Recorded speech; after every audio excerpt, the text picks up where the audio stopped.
Assalamualaikum warahmatullahi wabarakatuh. Jumpa lagi dengan kami dari lereng Gunung Agung, Gunung Slamet. Ya, ini kita bersama dengan Gusmar dari KBN Nusantara.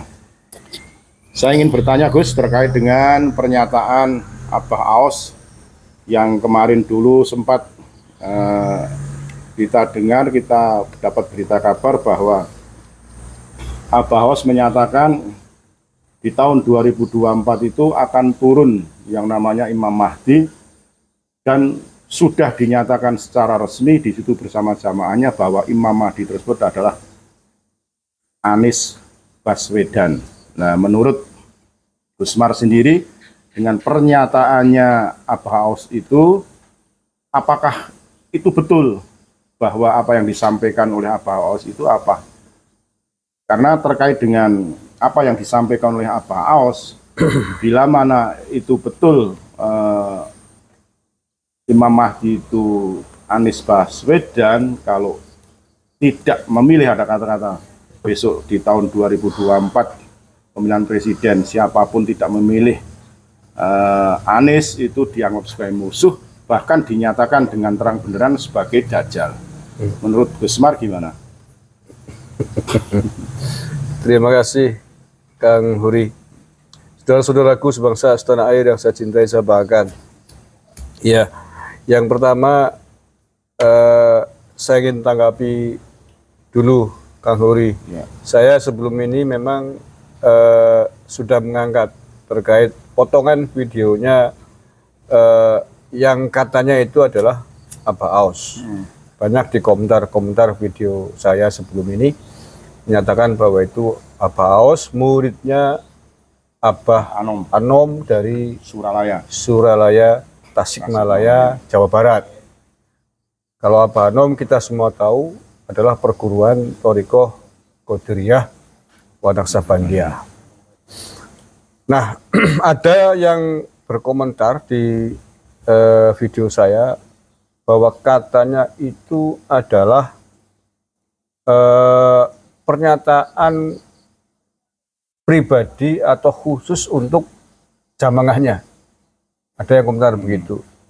Nah, ini perlu saya tanggapi bahwa video itu saya sudah cek langsung di kanal YouTube yang bersangkutan. Itu disiarkan live.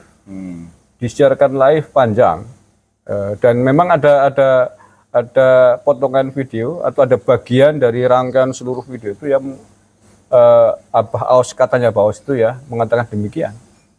Nah, artinya apa? Kalau itu disiarkan live, berarti itu bukan untuk konsumsi, bukan untuk pribadi, berarti itu untuk umum. Untuk publik. Jadi kalau memang itu untuk konsumsi pribadi jamaahnya, ya jangan di live kan, jangan di YouTube kan, jangan dipublikasikan. Jadi seandainya itu untuk konsumsi pribadi jamaah Abah Aos itu, ya adminnya yang harusnya cerdas. Mana yang harus dipotong, mana yang harus dipublikan, mana yang harus live, mana yang tidak. Tetapi karena faktanya itu memang ada di videonya Abah Aos, berarti itu untuk konsumsi publik, bukan untuk konsumsi pribadi. Nah, ini perlu saya tanggapi itu ya. Yang pertama itu. Yang kedua, ini ada juga yang berkomentar bahwa Abah Aos adalah muridnya Abah Anom. Ini komentar ya, di tanggapan netizen atau orang yang tahu tentang Abah Aos dan Suralaya. Dia mengatakan bahwa katanya Abah Anom tidak pernah mengangkat guru mursyid, dan katanya Abah Aos kemursidannya dari Abah Anom dilakukan. Nah, terkait hal ini saya tidak akan mau masuk di situ ya. Itu saya kira urusan internal Qadiriyah wa Naqsabandiyah TGN di Suralaya. Saya tidak akan masuk di situ, monggo saja terkait dengan hal tersebut. Hanya banyak yang ngomong begitu di komentar-komentar YouTube saya sebelum ini. Kemudian yang berikutnya terkait dengan statement Anies Baswedan dikatakan, dideklarasikan sebagai Imam Mahdi dan yang melawannya adalah Dajjal, menurut saya ini sangat-sangat berlebihan dan tidak seharusnya. Karena ini politik praktis. Siapapun boleh mendukung Anies Baswedan, mendukung Ganjar Pranowo, mendukung Prabowo atau siapapun besok yang resmi dicalonkan menjadi capres. Silakan saja. Kebebasan memilih, ini negara demokrasi. Tetapi jangan kemudian memperalat agama, menggunakan agama, jargon-jargon dalil agama untuk mendukung atau melawan kepentingan politiknya. Ini sangat berbahaya, termasuk klaim Anies Baswedan adalah Imam Mahdi. Ini dari mana? Ini sangat kontroversial dan pasti akan ditentang oleh jumhur ulama di Indonesia. Hanya untuk kepentingan mendukung pimpinan capres calon presiden, kemudian sampai berani-beraninya mengatakan Anies Imam Mahdi. Ini sangat berbahaya dan saya kira ini tidak bisa dibiarkan.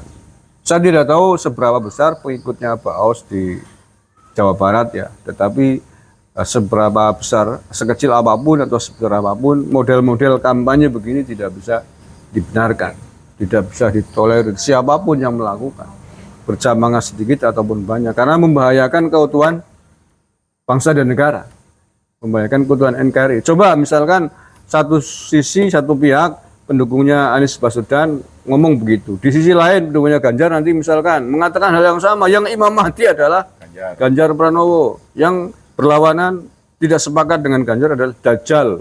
Berarti kan saling mendajalkan, saling mengkafirkan, saling perang, saling bunuh atas nama agama. Kalau itu dibiarkan, ya Suriah, Afghanistan, karena masing-masing pihak di Afghanistan misalkan hari ini yang berkuasa kan Taliban. Dia kepada lawan politiknya Mujahidin, Al-Qaeda ya mengatakan kafir, pengkhianat. Dan sebaliknya, makanya saling bunuh, saling perang. 60 tahun lebih belum selesai. Jadi saya tidak sepakat model-model begitulah. Ini modelnya ya belum pada substansi, itu betul-betul Imam Mahdi atau bukan ya, saya kira nggak akan ada yang percaya satupun. Memangnya Imam Mahdi dideklarasikan oleh hanya satu orang begitu? Tidak, ada kisah, proses, dan itu kita tidak perlu berpikir jauh. Pada saatnya, memang sudah saatnya ya pasti ada kekuatan yang kemudian menobatkan Imam Mahdi muncul. Gitu. Itu Mas Kang Hori. Terima kasih. Kita simpulkan bahwa apa yang disampaikan oleh Abah Aos itu sebetulnya GG Mongso, Disi Kerso, karena apa? Sebetulnya Imam Mahdi sendiri sudah jelas lah apa yang dikatakan oleh Kanjeng Nabi, bahwa nanti yang muncul Imam Mahdi itu adalah turunnya adalah duriahnya Kanjeng Nabi. Terkait dengan itu, makanya kita sedikit banyak mengambil hikmah dari perbincangan pada malam hari ini, bahwasanya politik jangan sampai dicampur aduk dengan agama. Politisasi agama tidak boleh, nanti akan membenturkan masyarakat Indonesia di antara calon yang satu dan calon yang lainnya. Marikah kita galakkan hidup rukun, kita berkompetisi tapi secara elegan, secara baik, secara fair, dan secara santun. Saya kira itu cukup, Gus. Ada tambahan? Saya nambahin khususnya untuk para pengikutnya Abah Aos. Kalau ini betul-betul Abah Aos ya, saya nggak kenal sih. Abah Aos ya. Betul. Abah Aos ya, betul ya. Untuk pengikutnya Abah Aos, saya mohonlah ada yang bisa memperingatkan, yang ngelingke memberikan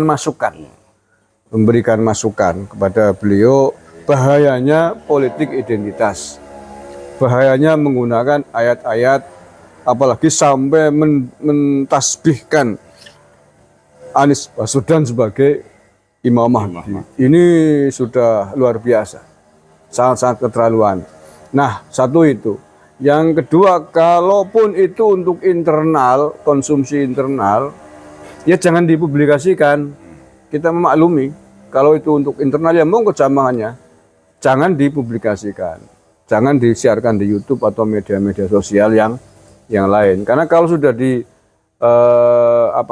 dipublikasikan kan menjadi konsumsi publik. Tidak semua orang paham tentang dunia spiritual. Tidak semua orang paham dengan dunia mimpi dan lain sebagainya.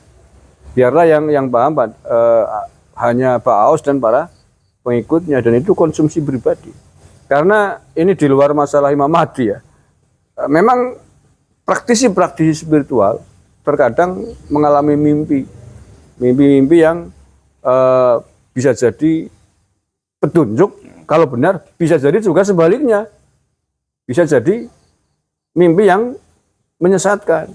Dan ini yang tahu adalah orang-orang arif, orang-orang makrifat. Makanya pejalan spiritual atau salik gitu ya, praktisi toriko, ketika mengalami mimpi tentang apapun di kehidupan ini, tentang hubungannya dengan kehidupan, baik menyangkut dirinya sendiri, keluarga, ataupun masyarakat banyak, itu harus dikonsultasikan, harus dikonsulkan dengan yang gurunya yang lebih alim, lebih ma'rifat. Karena bisa jadi mimpinya adalah salah. Bisa jadi tidak benar. Tidak boleh disimpulkan sendiri, oh aku barusan mimpi ketemu wali gitu.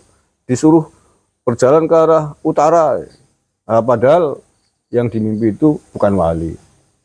Padahal kadrun yang menyerupai wali. Ya. Misalkan begitu, padahal disesatkan untuk jalan ke arah yang sesat. Bisa jadi begitu.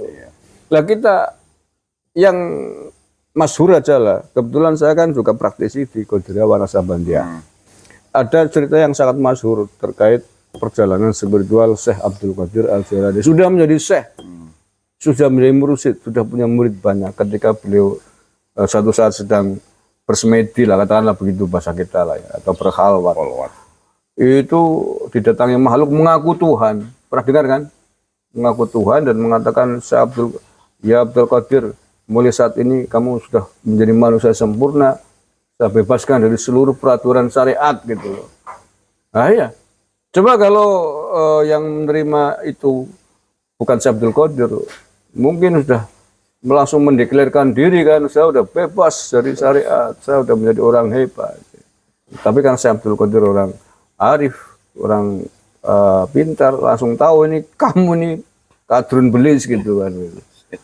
Kemudian diusir gitu. Akhirnya lari, betul kan? Artinya tidak setiap isyarat gaib, baik itu datang secara langsung maupun tidak langsung melalui mimpi, itu tidak bisa dijadikan pegangan. Tidak bisa dijadikan pegangan, karena bisa benar, bisa tidak. Tergantung kondisi yang mengalami. Mungkin nafsunya lagi kepengen jadi presiden ya mimpinya terkait presiden kan begitu. Berangan-angan, berandai-andai. Iya, tergantung keinginannya. Nafsunya lagi kepengen mobil lah, dimimpini sama iblis tentang mobil kan begitu. Akhirnya kalau tidak benar jalannya, tidak tahu cara menyimpulkan, ujung-ujungnya bukan prihatin, bukan beribadah, malah ke Gunung Kawi karena dimimpi orang Gunung Kawi kan bisa begitu.